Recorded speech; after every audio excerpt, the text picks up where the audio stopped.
Bueno, dentro de este video vamos a dar un resumen de los temas tratados en la materia de auditoría informática durante este semestre. Para empezar, debemos hablar sobre cosas muy básicas dentro de un sistema informático, como es el hardware, que es todo aquello tangible dentro de un sistema informático, el software, que es todo aquello intangible, como son los programas, entre otros. Otro punto también es la red de información, que es una estructura que cuenta con un patrón característico y que se basa en la interconexión de computadoras y otros dispositivos, los cuales comparten un conjunto de recursos.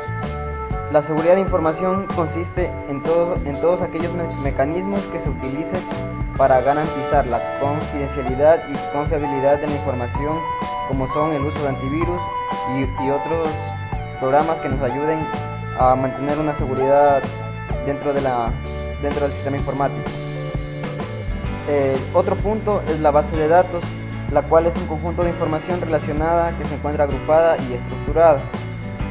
La auditoría se clasifica de acuerdo a quien la realiza, ya sea externa o interna, y de acuerdo a los objetivos que se plantea. Esta puede ser financiera, administrativa o informática, que es la que estamos tratando actualmente en la materia. Bueno, en sí la auditoría informática es un examen que debe ser objetivo, crítico, sistemático y selectivo, con el fin de evaluar la eficacia y eficiencia del uso de los recursos informáticos. Dentro de la auditoría existen 4 etapas, las cuales son la etapa de planificación, ejecución, informe y seguimiento. La etapa de planificación se divide en preliminar y específica. En la preliminar se conoce a la empresa. Auditar en sí buscamos saber lo más que podemos de la empresa que vamos a auditar. En la específica ya se prepara cómo se va a realizar la auditoría. En la segunda etapa de la auditoría, que es la ejecución, ya realizamos los procedimientos que planteamos en la planificación para obtener deficiencias de la entidad. En la cuarta etapa, que es el informe, se da a conocer a los funcionarios de la empresa todo lo encontrado en la auditoría, teniendo la evidencia suficiente y competente que sea necesaria.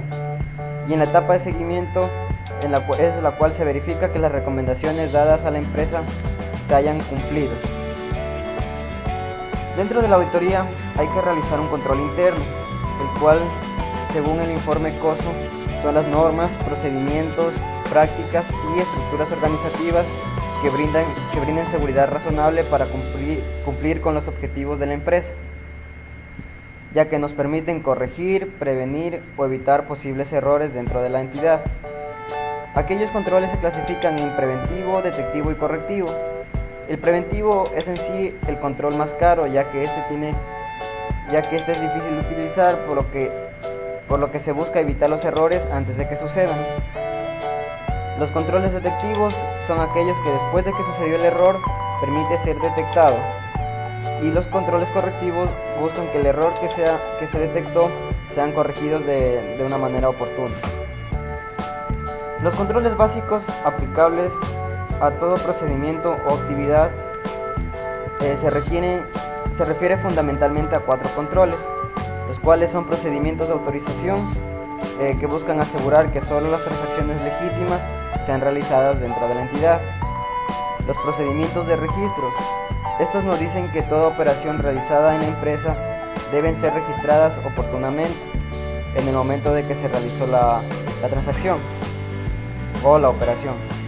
Los procedimientos de custodia buscan que solo el personal autorizado tenga el acceso y uso de los archivos y registros, y lo que son registros, así como también de la seguridad de las instalaciones, y el procedimiento de revisión, que se refiere a la supervisión que se realiza a las operaciones y actividades realizadas y registradas en la empresa durante un periodo. Bueno, para que el auditor elabore su certeza dentro de una auditoría, se basa en un 70% del control interno de la entidad, un 25% a lo que son pruebas sustantivas y un 5% al riesgo de detección. El auditor debe evaluar el control interno, ya que así se establecerá el grado de confiabilidad del control interno que mantiene la empresa. tomando en cuenta la administración de los recursos de tecnologías de información para asegurar que la empresa utilice tecnologías de la información y comunicación adecuadas para tener un mejor desempeño dentro de sus procesos diarios. La seguridad física y seguridad de la información, que nos garantice que la información es confidencial, íntegra y confiable para la empresa. El desarrollo y mantenimiento de sistemas de información, que nos ayuda a garantizar que los sistemas son los adecuados y brinden la seguridad necesaria. Y la continuidad del sistema informático de la entidad, que nos ayuda a reducir al mínimo la posibilidad de que ocurra un desastre en el sistema informático, para que de esta manera, si es que ocurre algún tipo de siniestro, se pueda asegurar la continuidad del negocio. Existen riesgos propios de realizar la auditoría. El riesgo inherente es aquel riesgo de que ocurran errores importantes generados por las características de la empresa. En sí, este riesgo nace con la entidad. El riesgo de control es aquel riesgo en el que existe la posibilidad de que a pesar de que existiendo errores de importancia no fueran detectados por los sistemas de control interno que maneja la empresa. El riesgo de detección es donde existe la posibilidad de que cualquier error de importancia y que no hubiera sido puesto de manifiesto por el sistema de control interno de la entidad no fuera a su vez detectado por la aplicación de las pruebas adecuadas de auditoría. Y el riesgo de auditoría es aquel que existe en todo momento, por lo cual genera la posibilidad de que el auditor emita una información errada por el hecho de no haber detectado errores o faltas significativas que podría modificar por completo su opinión dada dentro del informe de auditoría. Los métodos de evaluación del control interno son cuestionarios, diagramas de flujo, descripciones narrativas y muestreo estadístico. Diagramas de flujo, descripciones narrativas y muestreo estadístico. El cuestionario son herramientas de fácil aplicación que brindan rapidez en los resultados y son precisos. Estos cuestionarios deben ser contestados por personas responsables de las distintas áreas objeto de examen. En sí no existe una regla fija establecida donde diga que se debe realizar. Existe un modelo de cuestionario para el control interno. Todo depende del criterio que tenga el auditor, de la cuenta que está evaluando y el tipo de empresa. Los diagramas. Los diagramas en sí son un modelo gráfico que representa en forma esquematizada y simplificada alguna relación o fenómeno administrativo de organización o procedimientos, entre otros. Por ejemplo, tenemos los diagramas de flujos. Estas son representaciones gráficas donde nosotros emitimos un proceso mediante las figuras geométricas que cada una tiene un significado. Las descripciones narrativas. Estas se refieren a la presentación en forma de relato de las actividades del ente. Estos indican una secuencia de cada operación. Las personas que participan, los informes que resultan de cada procesamiento en forma de descripción simple sin utilización de gráfico. Es necesario para este tipo de descripción narrativa emplear un lenguaje que sea apropiado. Una vez que se evalúa el control interno, tenemos como resultado el informe o carga de control interno. Como segundo punto, el conocimiento a la máxima autoridad. Tercer punto, la ponderación de la deficiencia para tener porcentaje de confiabilidad de los controles. Y cuarto punto es la determinación de riesgos, por ejemplo, por tipo de órdenes, existencia de procedimientos, control de actividades, entre otros. Ahora vamos a hablar de lo que es el modelo COSO. El modelo COSO está enfocado en el desarrollo de manera eficiente y efectiva de los sistemas del control interno que se adapten a cambios en el entorno operativo y del negocio. Este busca mitigar los riesgos aceptables y apoyar en la toma de decisiones. Los factores a considerar en el ambiente o entorno de control serán la integridad y los valores éticos, compromiso con la competencia, consejo de administración o comité de auditoría, filosofía y estilo operativo de los ejecutivos, la estructura organizacional y asignación de la utilidad y de responsabilidades y por último política y prácticas de recursos humanos. La evaluación de riesgos, esto se refiere a que cada unidad se enfrenta a diversos riesgos internos. y externos que deben ser evaluados. Una condición previa a la evaluación de riesgo es la identificación de los objetivos a los distintos niveles, los cuales deberán estar vinculados entre sí. Una condición previa a la evaluación de riesgo es la identificación de los objetivos y los distintos niveles, los cuales deberán estar vinculados entre sí. La evaluación de riesgos consiste en identificar y analizar los riesgos relevantes para la consecución de objetivos y sirve como base para determinar cómo deben ser gestionados. Y a su vez, estos dan cambios permanentes en el entorno. Será necesario que la empresa además disponga de mecanismos para identificar y afrontar los riesgos asociados al cambio. Las actividades de control, en cambio, son aquellas políticas, procedimientos, técnicas, prácticas y mecanismos que permiten a la dirección administrar y mitigar los riesgos identificados durante el proceso de evaluación de riesgos, para así asegurar que se lleven a cabo los lineamientos establecidos por ella. Las actividades de control se ejecutan en todos los niveles de la empresa y en cada una de las etapas de gestión, partiendo desde la elaboración de mapas de riesgo de acuerdo a lo que se señala en el punto anterior de evaluación de riesgo. La información y comunicación se refiere a identificar, recopilar y propagar información pertinente en tiempo y forma que permitan cumplir a cada funcionario con las responsabilidades de su cargo. Debe existir siempre una comunicación eficaz en un sentido amplio que fluya con todas las direcciones a través de todos los ámbitos de la empresa, tanto de forma ascendente como descendente. La supervisión. Ahora vamos a hablar acerca de los papeles de trabajo. Bueno, los papeles de trabajo son aquellos documentos que son elaborados por el auditor, los cuales servirán de evidencia para los análisis y comprobación y verificaciones e interpretaciones de la auditoría realizada. Los papeles de trabajo deben estar formulados con claridad y exactitud, considerando siempre los datos referentes al análisis, comprobación, opinión y conclusiones sobre los hechos, transacciones o situaciones detectadas. Entre los objetivos de los papeles de trabajo están proporcionar evidencia, suministrar la base para los informes, constituir una fuente de información concerniente, facilitar los medios para una revisión y ayudar al auditor en la conducción de su trabajo.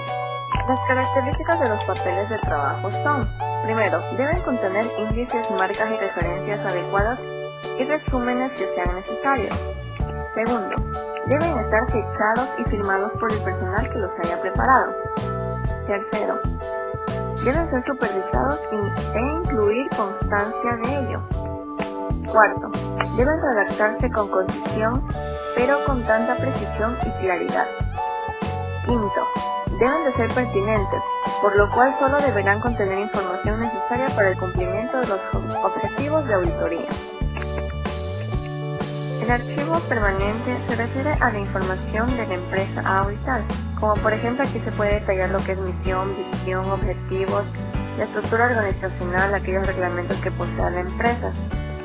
Mientras que el archivo corriente se refiere a los papeles de trabajo, como son las cédulas narrativas, cédulas analíticas, las cédulas narrativas, cédulas analíticas, cédulas de informe, cédulas de observación, cédulas de seguimiento, e incluso los hallazgos. La estructura de las cédulas de auditoría son: primero, el encabezado. El encabezado debe contener la clave o índice de la cédula, la cual permitirá clasificar y ordenar de manera lógica los papeles de trabajo. El gobierno de tecnologías de la información es el conjunto de acciones que realiza el área de tecnologías de la información en coordinación con la alta dirección para movilizar sus recursos de la forma más eficiente en respuesta a requisitos regulatorios, operativos y del negocio. Bueno, en sí este consiste en una estructura de relaciones y procesos destinados a dirigir y controlar la empresa. Su finalidad es alcanzar sus objetivos y añadir valor mientras se equilibren los riesgos y el entorno sobre tecnologías de la información y sus procesos. Esta en sí es una metodología de trabajo. Se orienta a proveer estructuras que unen los procesos de tecnologías de la información, recursos de tecnologías de la información e información. Comité de auditoría es una unidad de staff que ayuda a la mejora continua de la empresa. Esta asegura y apoya a la función tanto de la auditoría interna como la externa. Esta es una unidad de consulta, de asesoría y apoyo para la administración. Las responsabilidades que tiene este comité de auditoría son, primero, la información financiera, segundo, el gobierno corporativo, tercero, el control corporativo y cuarto, Ahora vamos a hablar acerca del COVID. Bueno, el COVID, para empezar, es una guía para mejores prácticas dirigidas al control y supervisión de la tecnología de información. Este establece principios y habilitadores genéricos que son útiles para empresas de todos los tamaños y giros. Los principios del COVID son satisfacer necesidades, cubrir la empresa de extremo a extremo, aplicar un solo marco integrado, habilitar un enfoque holístico y separar el gobierno de administración. Los procesos principales del riesgo del proceso de COVID son asegurar la optimización del riesgo y gestionar el riesgo. El asegurar la optimización del riesgo se refiere a definir y comunicar los riesgos. También este de aquí gestiona de manera efectiva y eficiente los riesgos críticos y asegura que los riesgos relacionados con tecnologías de la información no excedan su apetito de riesgo. La gestión del riesgo se refiere en cambio a la recolección de datos apropiados asociados al análisis de riesgos. Esto mantiene la ISO 27000. Este es un conjunto de estándares desarrollados o en fase de desarrollo. Estos proporcionan un marco de gestión de la seguridad de la información utilizable para cualquier tipo de organización, tanto pública como privada, ya sea del tamaño grande o pequeño. Los beneficios que trae la aplicación de la ISO 27000 son: garantía independiente de los controles internos, demostrar que se respetan las leyes y normativas que sean de aplicación, demostrar a los clientes que la seguridad de su información es primordial, verifica que los riesgos de la organización estén correctamente identificados, y el proceso de evaluación. Los hallazgos son hechos relevantes que se constituyen en un resultado determinante en una auditoría, al comparar la condición con el criterio. La evidencia que sustenta el hallazgo debe estar disponible y desarrollado de forma lógica, clara y objetiva, en lo que se puede observar una narración coherente de los hechos. Los atributos que debe poseer la evidencia debe ser suficiente, competente, pertinente o relevante. La suficiencia se refiere al volumen o cantidad de la evidencia, tanto sus cualidades de pertinencia y competencia. La competencia, en cambio, asciende a evaluar la competencia de la evidencia. El auditor debe considerar si existen razones para dudar de su validez o su integridad. Deben ser fuentes confiables de documentos originales. Cuando más efectivo sea el control interno, más válidas serán las copias. La pertinencia y la relevancia es aquella evidencia significativa relacionada con el hallazgo específicamente. Los atributos que debe poseer un hallazgo son: título, condición, criterio, efecto, causa, conclusión y recomendaciones. El título debe contener en forma negativa un resumen de la deficiencia encontrada. La condición se refiere a la situación actual encontrada por el auditor al examinar un área, actividad, función u operación extendida como lo que es. El criterio comprende la concepción de lo que debe ser, con lo que el auditor mide la condición del hecho o situación. El efecto es el resultado adverso o potencial de la condición encontrada. Generalmente este representa pérdidas en términos monetarios originados por el incumplimiento para el logro de la meta, fines y objetivos institucionales. La causa es la razón básica o razones por las cuales ocurrió la condición o también el motivo de incumplimiento de criterios de la norma. Su identificación requiere de la habilidad y buen juicio del auditor y es indispensable para el desarrollo de una recomendación constructiva que prevenga la recurrencia de una condición. La conclusión está compuesta por lo que es la condición, causa y efecto.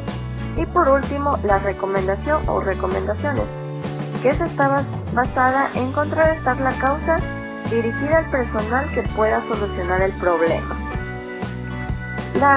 Las recomendaciones no siempre va a ir para la máxima autoridad, sino para aquella persona, ya sea el jefe del área, para poder contrarrestar aquella deficiencia. La comunicación de resultados de los hallazgos. Este es el proceso mediante el cual el auditor jefe de equipo da a conocer a los funcionarios responsables de la entidad auditada a fin de que en un plazo previamente fijado presente sus comentarios o aclaraciones debidamente documentadas para estas luego ser evaluadas oportunamente y considerándose en el informe. El propósito de la comunicación de resultados es proporcionar una información